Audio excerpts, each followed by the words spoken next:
जाएगा। N160 आप लोगों को हल्की सी जो ब्रेकिंग रिस्पॉन्स है, ओवरऑल ब्रेकिंग रिस्पॉन्स, वो आपको बेहतर दे सकते हैं। लेकिन अगेन मैं कहूँगा सेकेंड गियर पर मैं आ गया और मैंने क्लच छोड़ दिया था, लेकिन क्या रियर टायर स्लिप करी? बिल्कुल भी नहीं करी। यहाँ पर आपको फील क्या होगा कि आप बाइक के हल्के से अंदर बैठे हैं, ठीक है, और यूएसडी वगैरह है, तो डेफिनेटली वो अगर आप कॉर्नरिंग वगैरह भी देख रहे हैं तो ओवरऑल एक जो फील है ना चलाते वक्त, वो आप लोग को यहाँ पर डिफरेंट बिल्कुल फील होने वाली है। Hello friends and welcome back to motor redefined. मैं हूं आपका होस्ट और दोस्त अरिंदम घोष, और एक बार फिर मैं आप लोगों के लिए एक जबरदस्त राइड कंपैरिजन के साथ हाजिर हूं। जी हां दोस्तों, राइड कंपेयर करेंगे all new 2024 TVS Apache RTR 164V USD model को with one of his toughest competitor, that is 2024 Bajaj Pulsar N160 USD model. जी हाँ दोस्तों, दोनों 160 सीसी की है, दोनों में ही अभी यूएसडी कंपनी ऑफर कर रही है, लेकिन अपाचे में आप लोगों को ऑयल कूल मिलेगी, N160 में एयर कूल मिल रही है, लेकिन ऑयल कूल ऑप्शन भी अवेलेबल है। दोनों को चलाते वक्त स्पेशली यहाँ पर यूएसडी की वजह से क्या फर्क आपको मिलेगा, ऑयल कूल होना ना होना, कितना एडवांटेजेस है या फिर इसकी डिसएडवांटेजेस क्या क्या है, एवरीथिंग इन राइड कंपैरिजन दोस्तों इसके बारे में बात करेंगे। और साथ ही फीचर स्पेसिफिकेशन, प्राइस, माइलेज के बारे में तो हर वीडियो की तरह बात करने ही वाले हैं, ताकि वीडियो के एंड तक आप लोगों को क्लियर आइडिया मिल जाए कि आप लोगों के लिए अपाचे यूएसडी मॉडल भी खरीदना सही है या फिर यहाँ पर N160 यूएसडी मॉडल खरीदना आप लोगों के लिए सही हो सकता है। दोस्तों आगे बढ़ने से पहले very special thanks to Rahul TVS Krishnanagar and SS Bajaj Krishnanagar for providing me these bikes, ताकि मैं आप लोगों तक यहाँ पर राइड कंपैरिजन पहुंचा सकूं। वेस्ट बंगाल के कृष्णनगर या आसपास के एरिया में अगर आप रहते हैं, कोई भी आप यहाँ पर टीवीएस या फिर आप बजाज के की प्रोडक्ट खरीदना चाहते हैं, शोरूम को कॉन्टैक्ट बिल्कुल कर सकते हैं। डिटेल्स ऑलरेडी आप लोगों ने अपने स्क्रीन पर देख लिया। तो चलिए दोस्तों स्टार्ट करते हैं। दोस्तों राइड पे जाने से पहले छोटी सी एक वॉक अराउंड मैं आप लोगों के साथ शेयर करना चाहूंगा, ताकि की डिफरेंसेस के बारे में मैं आप लोगों को बता सकूं। प्राइस अगर आप लोग देख रहे हैं, N160 करीबन 1,73,000 से 76,000 के बीच में आपको मिलेगा।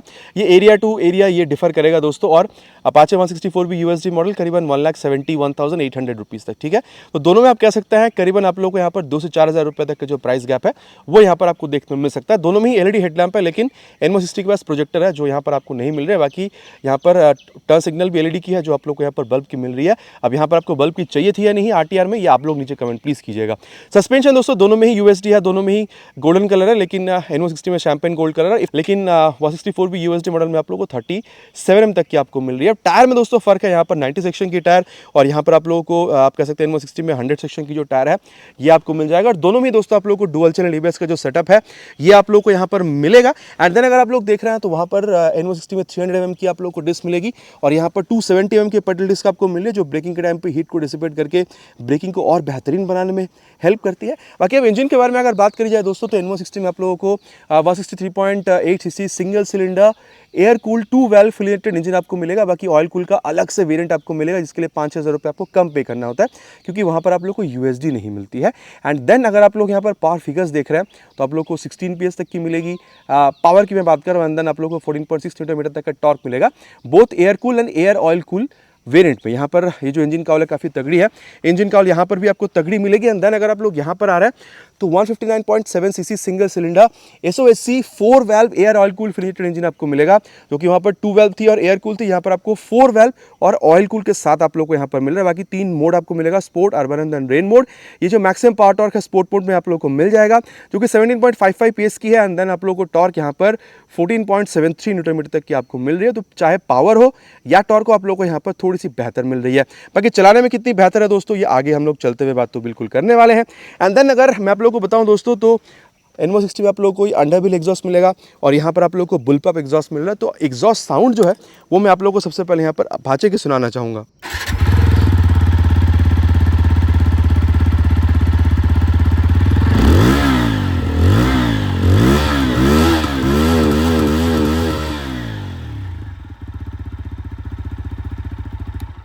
ये दोस्तों आप लोगों ने यहाँ पर अभी अपाचे को सुनी थी और अब हम लोग यहाँ पर अभी N160 को सुनने वाले हैं।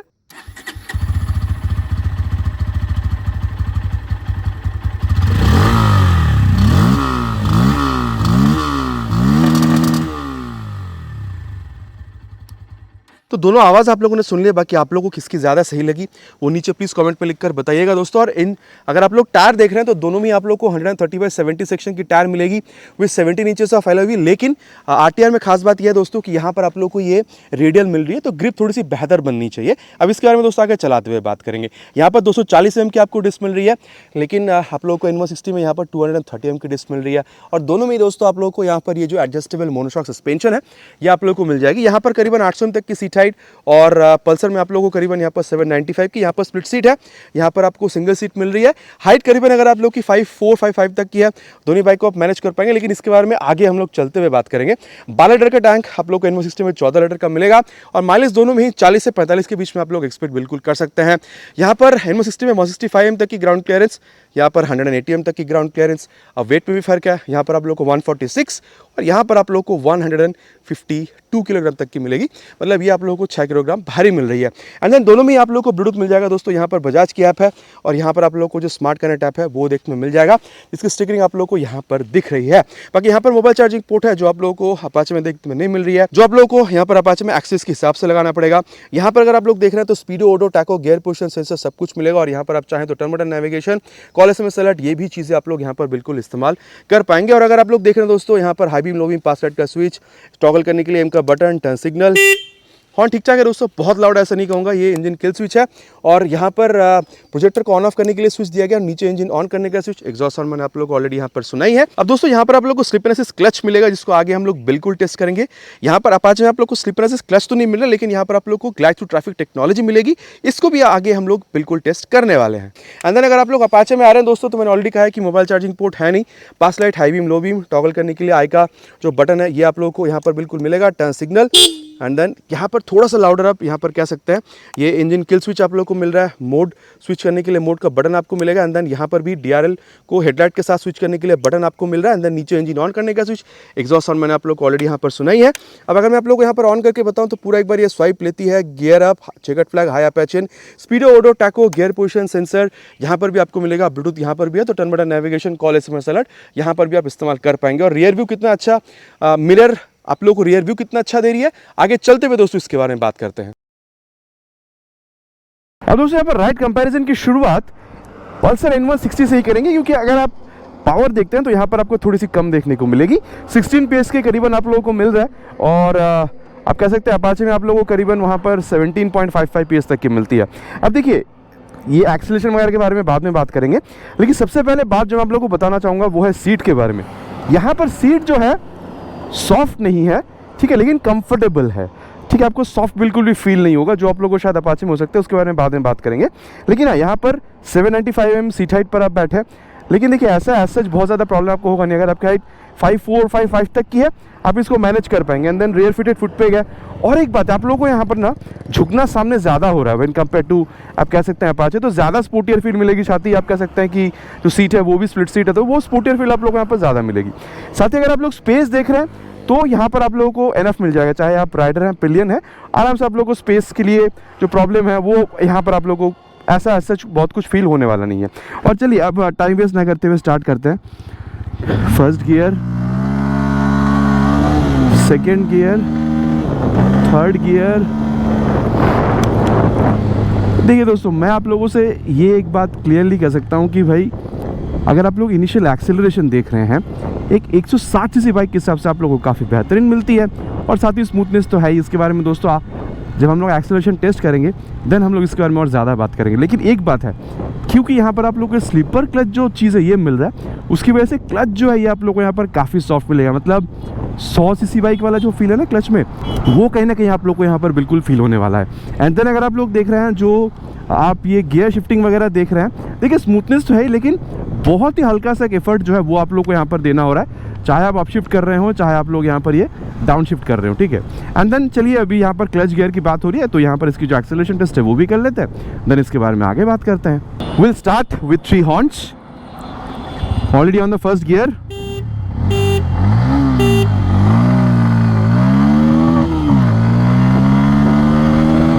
$60 cross, time for 100, let's see.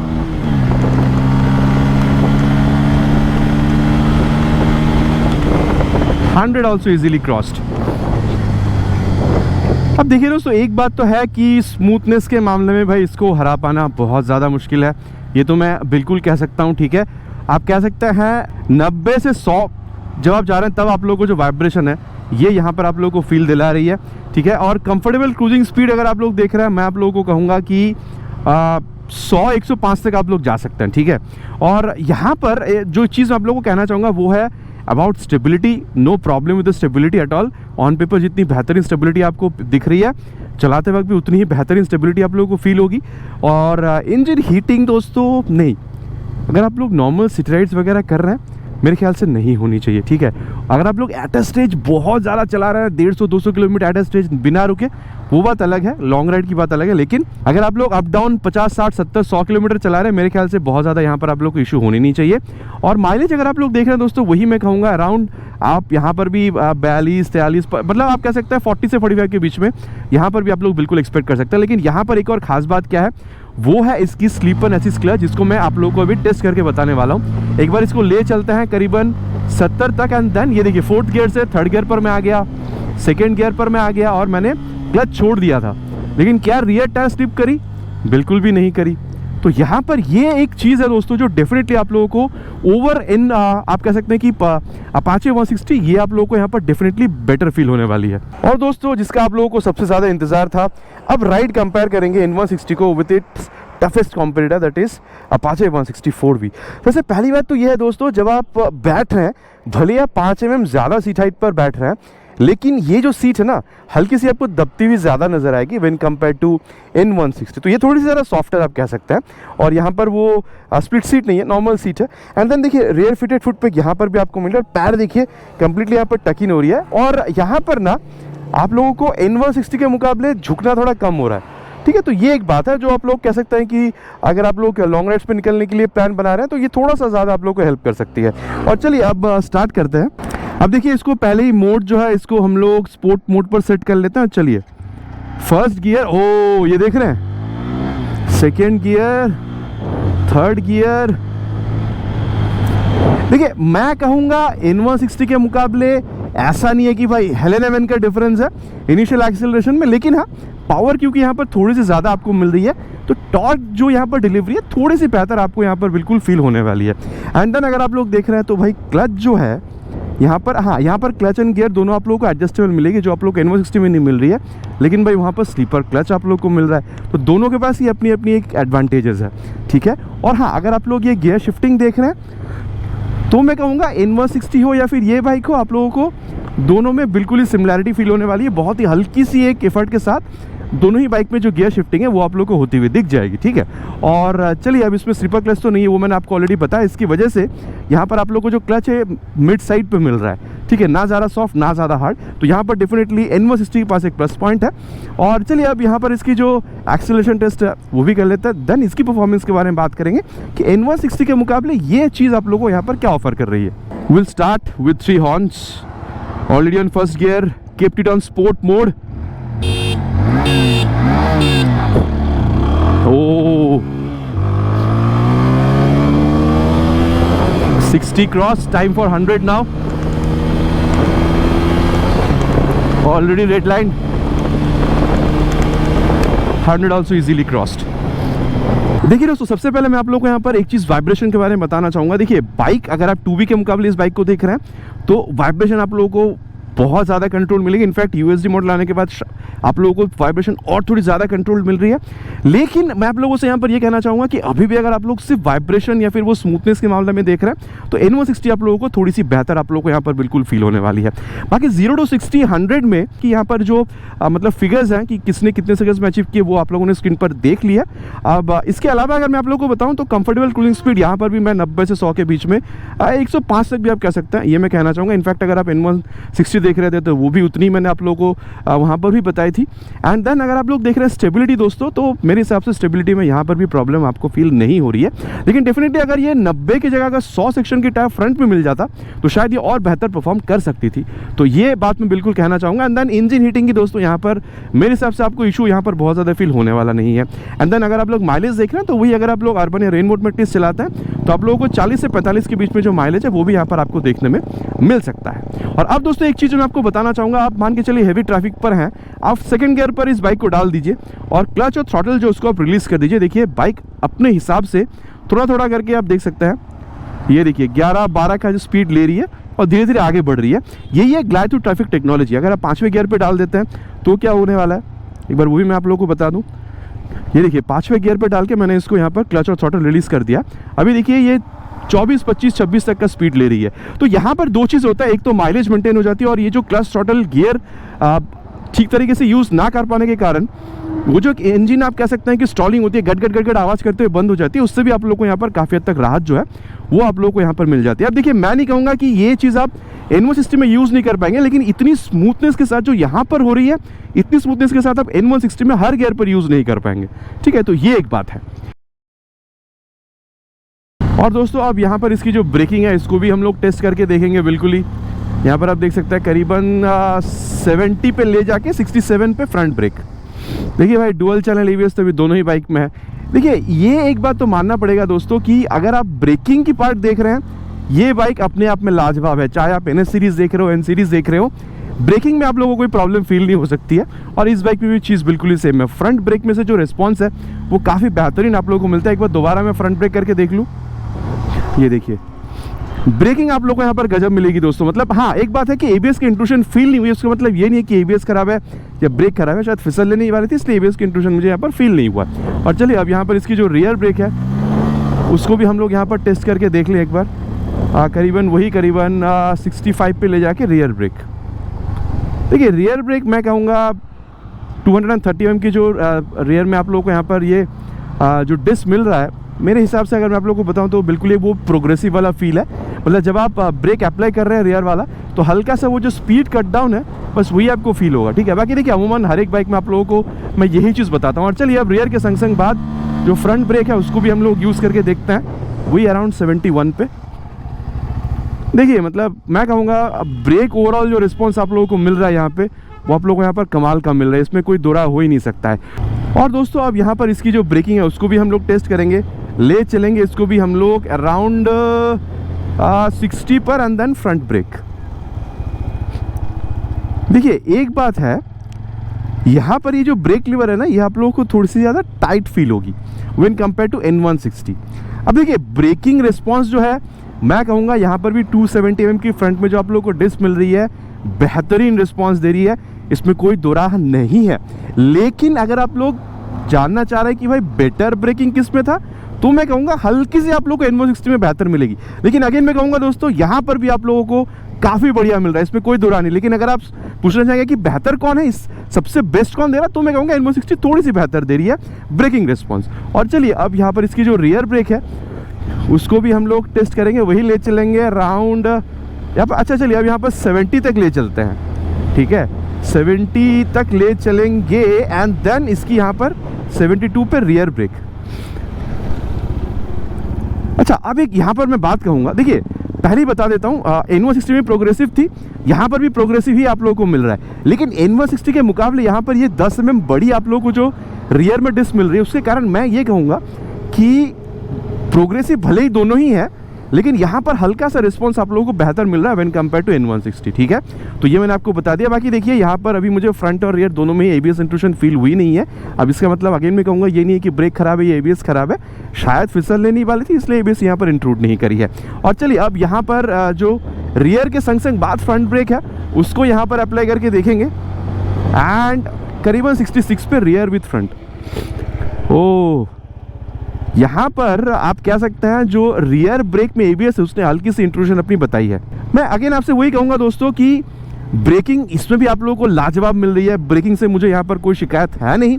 लेकिन अगर आप लोग बेहतर ढूंढ रहे हैं कि भाई दोनों में से बताओ कि कौन ज़्यादा बेहतर है, तो मैं कहूँगा N160 आप लोगों को हल्की सी जो ब्रेकिंग रिस्पॉन्स है, ओवरऑल ब्रेकिंग रिस्पॉन्स, वो आपको बेहतर दे सकते हैं। लेकिन अगेन मैं कहूँगा दोनों में एज सच ब्रेकिंग में भी बहुत ज़्यादा फर्क आपको समझ में नहीं आने वाली है। और अब एक चीज़ जो मैं आप लोगों को यहाँ पर बताना चाहूँगा ना, वो है इसकी ये कॉर्नरिंग एबिलिटी। ये देखिए कितनी छोटी सी जगह से हम लोगों ने इसको यहाँ पर मोड़ लिया है। और देखिए, एक बात है, USD की वजह से ना यहाँ पर कॉर्नरिंग करते टाइम आप लोगों को रिस्पॉन्स या फिर आप कह सकते हैं वो जो कॉन्फिडेंस है ना, वो आप लोगों को यहाँ पर एक थोड़ा सा अलग लेवल का मिलेगा, इसमें भी कोई दो राह नहीं है। ठीक है, और अभी देखिए यहाँ पर कॉर्नरिंग वगैरह की बात हो रही है, तो सस्पेंशन के बारे में बात कर लेते हैं। एक बार इसको यहाँ पर ना नीचे उतारते हैं और देखिए, मैं आप लोगों से इतना कह सकता हूँ कि चाहे आप यहाँ पर ये फ्रंट सस्पेंशन देख रहे हो या फिर रियर, आप लोगों को मिड साइड पे मिलेगा। लेकिन हाँ, एक बात, अगर आप लोग रियर सस्पेंशन के मुकाबले फ्रंट देख रहे हैं तो यहाँ पर आप लोगों को फ्रंट वाला थोड़ा सा आप कह सकते हैं स्टिफ महसूस होगा, लेकिन इन जनरल अगर देखेंगे तो दोनों मिड साइड पर है। अभी इसलिए मैं कह रहा हूँ क्योंकि जब मैंने आप लोग को एक्सेलरेशन टेस्ट करके बताया था, स्ट्रेट लाइन स्टेबिलिटी हो या फिर टॉप स्पीड हो, वहाँ पर अच्छी थी। अभी मैंने आप लोगों को कॉर्नरिंग करके बताई है, तो वो भी आप लोगों को काफ़ी अच्छा खासा रिस्पॉन्स जो है, कॉन्फिडेंस है, वो आप लोग को यहाँ पर ये निकाल कर दे रही है, ठीक है। एंड देन अगर आप गड्ढे पर जा रहे हैं तो काफ़ी हद तक एब्जॉर्ब भी कर रही है। कहना गलत नहीं होगा दोस्तों कि in any of the Indian road conditions आप लोगों को ये जो सस्पेंशन है आपको हेल्प करती हुई बिल्कुल नजर आने वाली है। तो ये सस्पेंशन के बारे में बात हुई, और इसके मुकाबले डेफिनेटली हम लोग देखेंगे कि अपाचे में क्या होती है। और अभी दोस्तों यहाँ पर इसकी ये जो चीज़ है इसको भी टेस्ट करेंगे। Oh my God, oh my God, ये यूएसडी आने के बाद ना डेफिनेटली आप लोगों को यहाँ पर ये जो रिस्पॉन्स है, जो कॉन्फिडेंस है, वो आप लोगों को यहाँ पर बेहतर मिल रहा है, ठीक है। मैं ये नहीं कहूँगा कि पहले ख़राब थी, लेकिन अभी आप लोगों को डेफिनेटली एक बेहतर चीज़ यहाँ पर फील होने वाली है। देखिए, मैं आप लोगों से यहाँ पर ये कहना चाहूँगा कि N160 में हैंडल बार थोड़ी सी अंदर थी, ठीक है, थोड़ा सा ज़्यादा झुक के बैठ रहे थे, तो वहाँ पर जो कॉन्फिडेंस मतलब जो फील है वो थोड़ी सी डिफरेंट थी। और यहाँ पर हैंडल बार चौड़ी है, ठीक है, आप थोड़ा सा बाइक के अंदर बैठने वाला वो जो फील है वो आपको मिल रहा है। तो यहाँ पर जब आप कॉर्नर कर रहे हैं तो यहाँ पर आप लोगों को जो फील है वो आप लोगों को डिफरेंट मिलेगा, लेकिन कॉन्फिडेंस भाई दोनों में आप लोगों को काफ़ी तगड़ा मिलेगा। तो यहाँ पर मैं नहीं कहूँगा कि भाई वो अच्छी है ये बुरी है, यहाँ पर कहूँगा दोनों में फील आप लोगों को डिफरेंट मिलेगा, लेकिन कॉन्फिडेंस दोनों में आप लोगों को ज़बरदस्त मिलेगा। और अब यहाँ पर ये बात हो ही रही है अबाउट आप कह सकते हैं कॉर्नरिंग, तो यहाँ पर इसकी जो आप कह सकते हैं सस्पेंशन है उसके बारे में बात कर लेते हैं। देखिए, मैं आप लोगों से ये कहूँगा दोस्तों कि फ्रंट हो चाहे रियर, अगर आप लोग इसको N160 के मुकाबले देख रहे हैं, मेरे ख्याल से थोड़ी सी स्टिफर आप लोगों को फील होगी, ठीक है। अब देखिए, फ्रंट सस्पेंशन मैं नहीं कहूँगा कि दोनों में बहुत ज़्यादा स्टिफनेस में फ़र्क है, लेकिन रियर में अगर आप लोग देख रहे हैं तो यहाँ पर आप लोगों को बिल्कुल फील होने वाला है कि N160 के मुकाबले यहाँ पर ये थोड़ी सी ज़्यादा आप लोगों को हार्ड या फिर स्टिफ आप कह सकते हैं वो फील होगी। तो इसका मतलब ये कहाँ असर डालेगी? देखिए, मैंने आपको ऑलरेडी बताया कि high speed, stability, straight line या फिर आप कह सकते हैं कॉर्नरिंग वगैरह में गजब है, लेकिन जब आप गड्ढों पर जाएंगे ना तो N160 इसके मुकाबले थोड़ी ज़्यादा कंफर्टेबल आप लोगों को राइड निकाल कर देगी। ये एक डिफरेंस आपको फील होगा रियर सस्पेंशन स्टिफर होने की वजह से यहाँ पर N160 के साथ। तो ये मैंने आप लोगों को यहाँ पर सस्पेंशन के बारे में बता दिया है।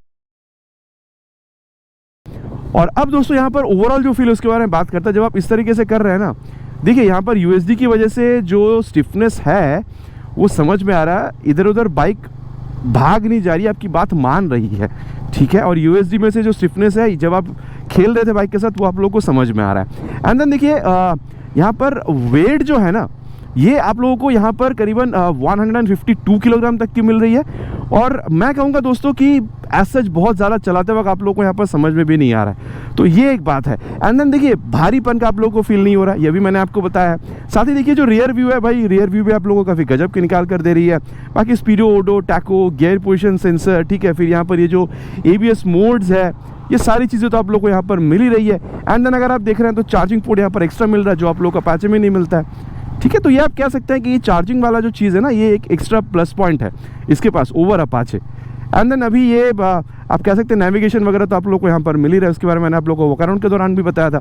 देखिए, मैं आप लोगों से एक चीज़ स्ट्रेट कर सकता हूँ कि अगर आप लोग सिटी राइड्स के लिए, डेली राइड्स के लिए, डेली कम्यूट के लिए 60, 70, 100 किलोमीटर भी अगर आप लोग डेली कम्यूट कर रहे हैं, मेरे हिसाब से ये बाइक आप लोगों के लिए बहुत बेहतरीन रह सकती है, एयर कूलिंग वाली भी।